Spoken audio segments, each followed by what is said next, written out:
கொடுக்கப்பட்ட வார்த்தை. அல்லேலூயா. மனம் திரும்புங்கள், மனம் திரும்புதலுக்கு ஏற்ற கனியை கொடுங்கள். அல்லேலூயா. இன்னைக்கு மனம் திரும்புதலை குறித்து தேவன் நம்மோட பேச போகிறார். அதாவது இந்த வசனத்தை நீங்க படிக்கும்போது உங்களுக்கு கரெக்டா புரியும்.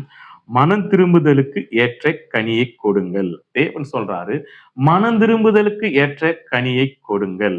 அல்லேலூயா. அப்படி என்றால் நாம் கிறிஸ்துவுக்குள் வந்த பிறகு, ஞானஸ்நானம் எடுத்த பிறகு மனம் திரும்புதலுக்கான கனியை கொடுங்கள் என்று ஆண்டவர் நமக்கு சொல்றார். இந்த வசனத்தை நீங்க கரெக்டா பாத்தீங்கன்னா கேள்வி கேட்கிற மாதிரி இருக்கும். அல்லேலூயா. ஏன்னு கேட்டா ஆண்டவர் நம்மளை பார்த்து கேட்கிறாரு, மனம் திரும்புதலுக்கு ஏற்றான கனியை கொடுங்கப்பா அப்படின்ற கேட்கிற மாதிரி இந்த கேள்வி மாதிரி இந்த வசனம் இருக்கும். அல்லேலூயா. ஆண்டவர் இங்க சொல்றார் நமக்கு மனம் திரும்புதலுக்கு ஏற்ற கனியை கொடுக்கும்படி. அப்ப மனம் திரும்புதலுக்கு ஏற்ற கனியை நம்ம கொடுக்கணும். அல்லேலூயா.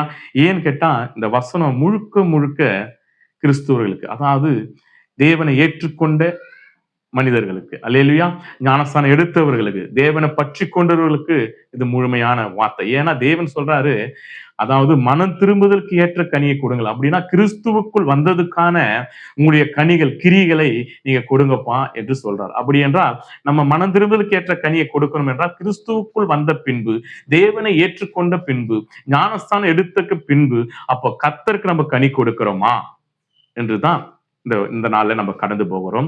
முதலாவது, நம்ம கிறிஸ்து ஏற்றுக்கு முன்பாக எப்படி இருந்தோம் என்று கேட்டால், ரோமர் 7ஆம் அதிகாரம் 5வது வசனத்துல சொல்லப்படுகிறது, நாம் மாம்சத்திற்கு உட்பட்டிருந்து காலத்திலே நியாய பிராணத்திற்கிலே தோன்றிய பாவ இச்சை மரணத்துக்கு ஏதுவாய் கனிகளை கொடுத்தோம்.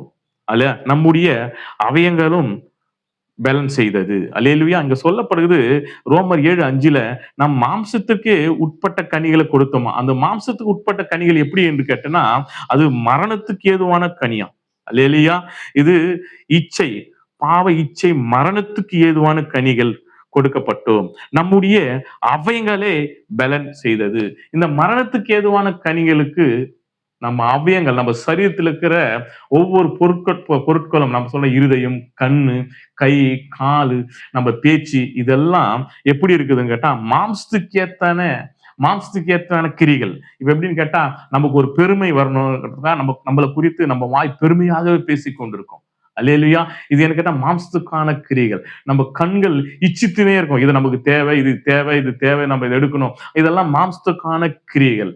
அல்லேலூயா. அப்ப நம்ம தெரிஞ்சுக்கணும், நம்ம கிறிஸ்துவுக்கு வருவதற்கு முன்பாக நம்முடைய அவயங்கள் எப்படி இருந்ததுன்னா மாம்சத்துக்கு ஏற்ற கனிகளுக்கு